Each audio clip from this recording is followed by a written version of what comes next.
السلام علیکم ورحمۃ اللہ وبرکاتہ۔ معزز سامعین و ناظرین، آپ حضرات کے ساتھ ایک اہم خبر شیئر کی جاتی ہے کہ حضور اقدس صلی اللہ علیہ وسلم کی شان میں گستاخی ناقابل برداشت ہے۔ گستاخ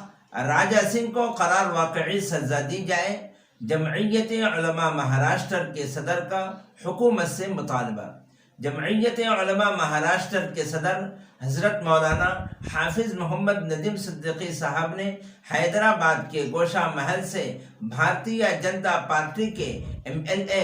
راجہ سنگھ کے ذریعے اہانت رسول کے ارتکاب کو انتہائی شرمناک اور افسوسناک بتاتے ہوئے کہا کہ راجہ سنگھ نے حضور صلی اللہ علیہ وسلم کے شان میں گستاخی کر کے ناقابل معافی جرم کا ارتکاب کیا ہے، اس لیے اس گستاخ کو قرار واقعی سزا دی جائے تاکہ کوئی دوسرا شخص اس قسم کی جرأت نہ کر سکے۔ انہوں نے مزید کہا کہ اس گئے گزرے دور میں کوئی بھی مسلمان چاہے وہ کہیں کا بھی ہو، کسی بھی زبان و علاقے کا کتنا ہی گناہ گار کیوں نہ ہو، وہ سب کچھ برداشت کر سکتا ہے، لیکن حضور اقدس صلی اللہ علیہ وسلم کی شان میں گستاخی کو ہرگز برداشت نہیں کر سکتا۔ راجہ سنگھ نے نبی کریم صلی اللہ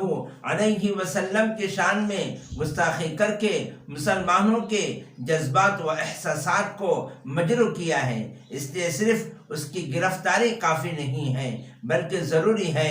کہ ایسے مجرم کو قرار واقعی سزا دی جائے تاکہ گستاخی کرنے والے دیگر لوگوں پر بھی لگام لگ سکے۔ مولانا ندیم صدیقی نے مزید کہا کہ جمعیت علماء ہند کا ہمیشہ سے یہ مطالبہ رہا ہے کہ تمام مذاہب کے پیشواؤں کی حرمت و عظمت کی حفاظت کے لیے ایک قانون وضع کیا جائے جس سے اس قسم کی فتنہ انگیزیوں کا سد باب ہو سکے۔ ہم مرکزی حکومت سے ایک بار پھر مطالبہ کرتے ہیں کہ وہ صورتحال کی نزاکت کو سمجھے اور اس سلسلے میں سخت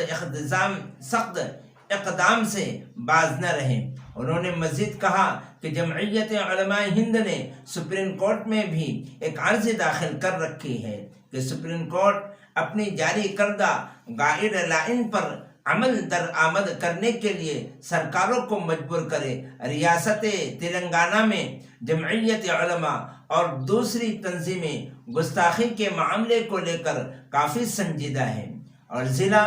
شہر تعلقوں میں FIR درج کرا رہی ہے اور قانونی چارہ جوئی کر رہی ہے۔ مولانا ندیم صدیقی نے مہاراشٹر کے لوگوں سے امن و امان بنائے رکھنے اور صبر و برداشت کی تلقین کی ہے اور اپیل کی ہے کہ قانون کو اپنے ہاتھ میں نہ لے۔ شرپسند عناصر جان بوجھ کر اس قسم کی نازیبہ حرکتیں کر کے مسلمانوں کو مشتعل کر کے روٹوں پر نکالنا چاہ رہے ہیں اور پھر اس کے ذریعے سیاسی فائدہ اٹھانے کی ناپاک کوشش کر رہے ہیں، اس لیے مسلمان